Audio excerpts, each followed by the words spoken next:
ബി.ജെ.പിയുടെ പ്രതിനിധി എൻ്റെ ചോദ്യങ്ങൾക്കൊന്നും ഉത്തരം പറഞ്ഞില്ല. അത് ശോഭയുടെ നിഴലായിരുന്നോ? എങ്കിൽ സാരി ഉടുത്ത ശോഭയ്ക്ക് എങ്ങനെ മുല്ലപ്പൂ വെച്ച് ചുരിദാറിട്ട് ഒരു നിഴലുണ്ടായി? അത് ബി.ജെ.പിയുടെ നേതാവാണ് എന്നുള്ള കാര്യത്തിലൊക്കെ വിവരങ്ങൾ പുറത്തു വന്നു. ഇത്തരം വിവരങ്ങളുടെ മറുപടി പറയാതെ രാഹുൽ മാങ്കൂട്ടത്തിൽ വിതരണം ചെയ്ത സാധനത്തിന്റെ പുറകെയാണ് ശ്രീ പത്മനാഭന്റെ ശ്രദ്ധ മുഴുവൻ. അത് നിങ്ങൾക്ക് അങ്ങനെ തോന്നും. കാരണം കെട്ടിയ ഭാര്യയെ പാതിരാത്രിക്ക് ഉപേക്ഷിച്ച് നാട് വിട്ട ആള് രാജ്യം ഭരിക്കുമ്പോൾ ആ പാർട്ടിയുടെ നേതാവിന് രാഹുൽ മാങ്കൂട്ടത്തിൽ വിതരണം ചെയ്തതിന്റെ കൗതുകം അന്വേഷിക്കാനേ നേരമുള്ളൂ. താൻ ഇപ്പൊ പറഞ്ഞ ഈ ഉമ്മാക്കി ഉണ്ടല്ലോ, ഇതാ എനിക്ക് മനസ്സിലായ രോമം. എന്തൊരു ചൊറിച്ചില്. കേരളത്തിലെ മുഴുവൻ ജനങ്ങളെയും ബാധിക്കുന്ന രാഷ്ട്രീയം 5 വർഷത്തെ മാൻഡേറ്റ് തീരുമാനിക്കുന്ന ഒരു തെരഞ്ഞെടുപ്പ് കാലത്ത് രാഷ്ട്രീയം ഉന്നയിക്കണം. നിങ്ങൾ അമ്പലവും പള്ളിയൊക്കെ പറയുന്ന ആളുകളാണല്ലോ. ഏറ്റവും കുറഞ്ഞത് ശബരിമലയിലെ സ്വർണ്ണക്കൊള്ളയെ കുറിച്ചിട്ടെങ്കിലും ഒന്ന് ബി.ജെ.പിക്ക് ഒന്ന് നാവനക്കാൻ പാടില്ലേ? ഈ തെരഞ്ഞെടുപ്പിൽ കേരളത്തിലെ ജനങ്ങളെ ബാധിക്കുന്ന ഏത് രാഷ്ട്രീയമാണ് നിങ്ങൾ ഉന്നയിച്ചിട്ടുള്ളത്? എന്നിട്ട് നിങ്ങൾക്ക് കേരളത്തിലെ ജനങ്ങളെ ബാധിക്കുന്ന, സാധാരണ ജനങ്ങളുടെ ജീവിതത്തെ ബാധിക്കുന്ന രാഷ്ട്രീയം ഒന്നും പറയാനില്ലാത്തത് കൊണ്ടാണ് നിങ്ങൾ സാരി വിതരണം ചെയ്യാൻ പോകുന്നതും ഭക്ഷ്യ കിറ്റ് വിതരണം ചെയ്യാൻ പോകുന്നതും മദ്യം വിതരണം ചെയ്യാൻ പോകുന്നതും വോട്ടിന് പണം കൊടുക്കുന്നതും ഒക്കെ. നിങ്ങൾ ജനങ്ങളുടെ രാഷ്ട്രീയ ബോധ്യത്തെ വില കുറച്ച് കാണുകയാണ്. ഈ അറിവ് എവിടെ നിന്ന് കിട്ടി? പത്രത്തിൽ നിന്ന് അടിച്ചു മാറ്റിയതാ. അല്ല, കോൺഗ്രസിന് പാലക്കാട് ധാരാളം പറയാറുണ്ടല്ലോ. 3-4 പീഡന കേസ്, 3-4 അവിഹിത ഗർഭം, ഇതൊക്കെ പറയാറുണ്ടല്ലോ. ഭയങ്കര രാഷ്ട്രീയ മൂല്യമുള്ളവരാണ്, അപാരമായ രാഷ്ട്രീയ മൂല്യമുള്ളവരാണ്. സിറ്റിംഗ് MLA അവിഹിത ഗർഭം ഉണ്ടാക്കിയ കേസിലും ഇപ്പൊ പീഡിപ്പിച്ച കേസിലൊക്കെ പ്രതിയായിട്ട് ജയിലിൽ പോയത് വലിയ പാർട്ടിയാണ് നിങ്ങൾ.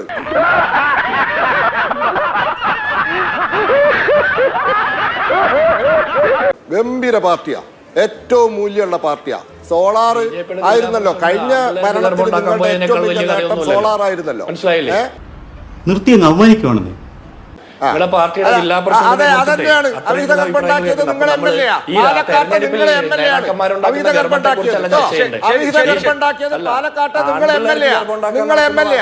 വെറുതെ എന്നെ കൊണ്ട് പറയിപ്പിക്കണ്ട. നിങ്ങളെ പാലക്കാട്ട് നിങ്ങളുടെ MLA അവിഹിത ഗർഭം ഉണ്ടാക്കിയത്.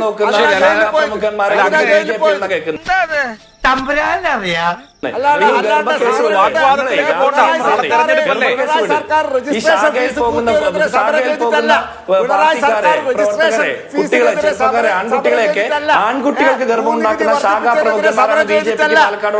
കോടതി സ്ഥല കൂട്ടിയതല്ല, ഇലക്ട്രിസിറ്റി ബില്ല് കൂട്ടിയതല്ല, നിങ്ങൾ അവിഹിത ഗർഭം ഉണ്ടാക്കിയിട്ടാ ജയിലിൽ പോയത്.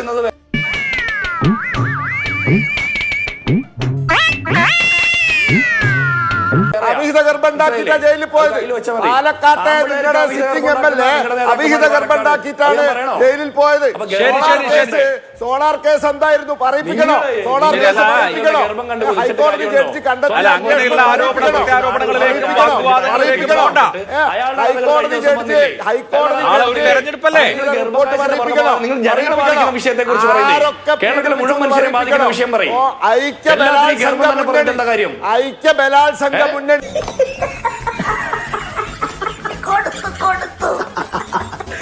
ഐക്യ ബലാത്സംഗ മുന്നണി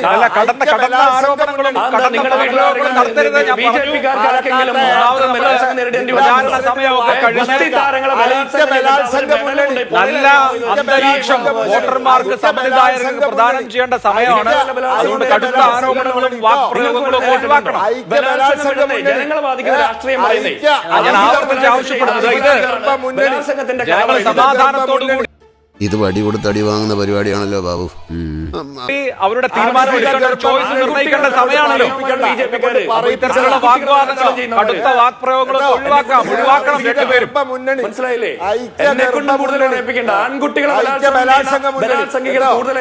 ശരി. അല്ല, വെറുതെ അർത്ഥപൂർണ്ണമല്ലാത്തൊരു ചർച്ചയിലേക്ക് പോകുന്നതിൽ കാര്യമില്ല. അങ്ങനെയുള്ള പദപ്രയോഗങ്ങൾ ഞാൻ ആവർത്തിച്ച് പറയാണ്.